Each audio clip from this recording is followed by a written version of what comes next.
হাসিনার আমলে পুলিশ সরাসরি গুলি কইরা মানুষ মারত, সেই একই পুলিশ আজকে দেখেন ছত্রভঙ্গ করতেছে। দেখেন দেখেন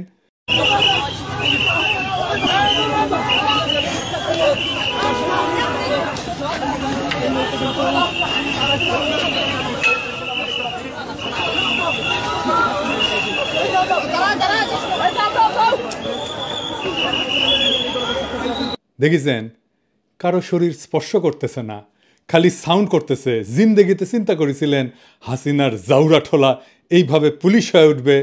ভাবেন নাই, কিন্তু হয়েছে।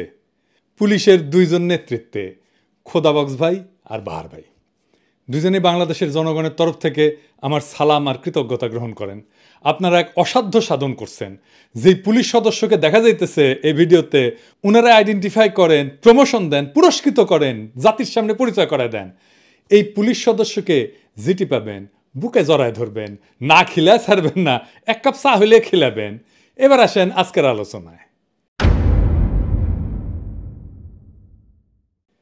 এই যে খেলা হবে, এই স্লোগান তো দিছিল শামীম ওসমান, তাই না? 24 তারিখের পরে আসো খেলবো, খেলা হবে, খেলা হবে। 24 তারিখের পরে খেলা হবে। তুই, তোর খালেদা জিয়া, তোর জামাত, তোর হেফাজত সব নিয়ে আমরা খেলবো। 24 তারিখের পর খেলা হবে। তো খেলা শুরু হওয়ার আগেই আওয়ামী লীগেরা ভাগলো। সাহস থাকলে দেশে আয় বইলে অতি বীরত্বের সঙ্গে হেলিকপ্টারে পলাইলো তার নেত্রী।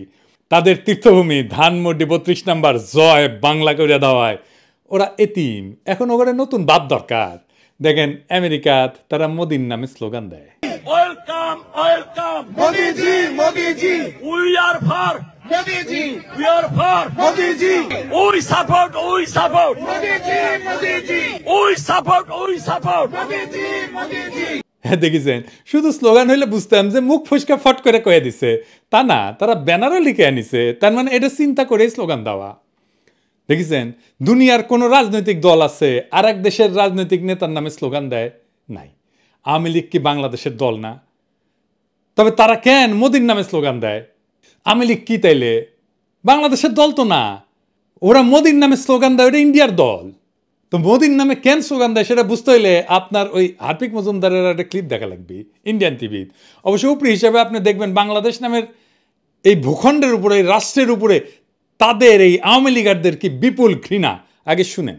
প্লিজ প্লিজ একটা কথা আমি আপনাকে অনুরোধ করি, বাঙালির সাথে বাংলাদেশিদেরকে মেলাবেন না। বাঙালির একটা সত্তা রয়েছে, বাঙালির একটা আত্মমর্যাদা রয়েছে, বাংলাদেশিদের কোন আত্মমর্যাদা নাই।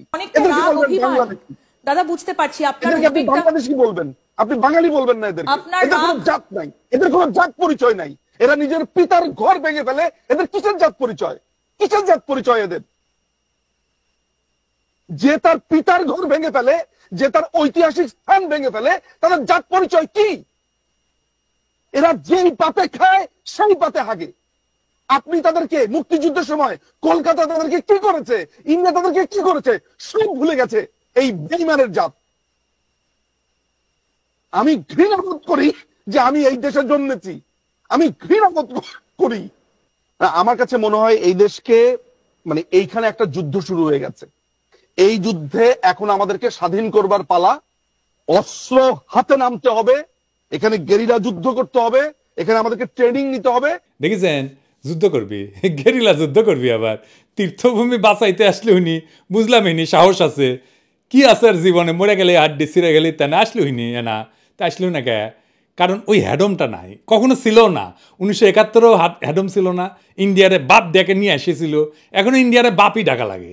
ওই প্রোগ্রামের অ্যাঙ্কার আবার বলে কি 1971-এর মতো ইন্ডিয়াকে সাহায্য করতে হবে। শুনেন।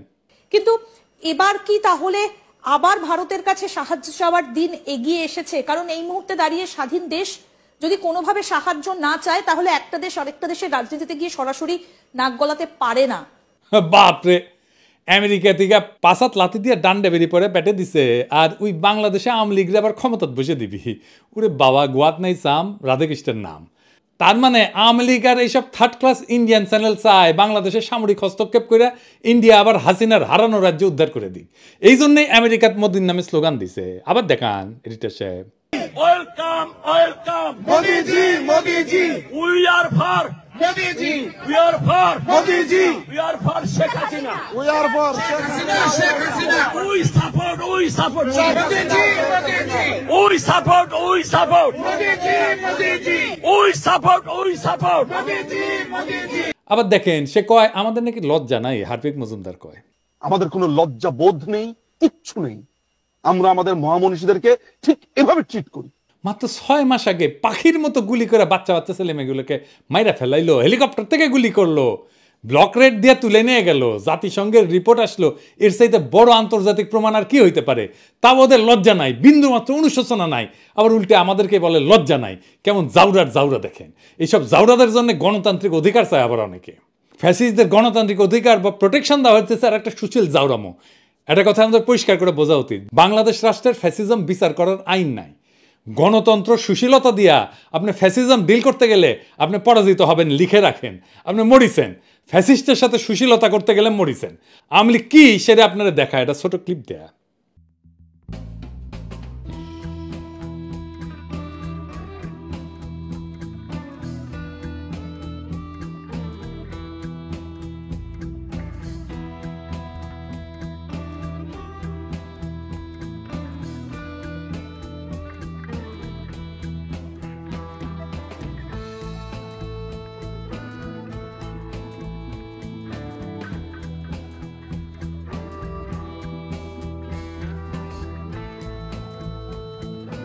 দেখছেন আওয়ামী লীগ হইতেছে কুত্তাটা, আর ওই কুত্তাটারে যে বাঁচাইতে আসিছিল হইতেছে বাঙ্গু সুশীল। মারা খাবি ওই, আওয়ামী লীগের হাতেই মারা খাবি ওই।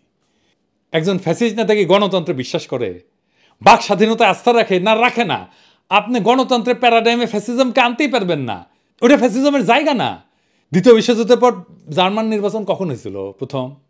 প্রথম নির্বাচন হয়েছিল 14 আগস্ট 1449 সালে, হিটলারের পতনের 4 বছর পরে। তো যুদ্ধের পর তারা কি করলো? বিশেষ আইন করে ফ্যাসিস্টদের বিচার করলো।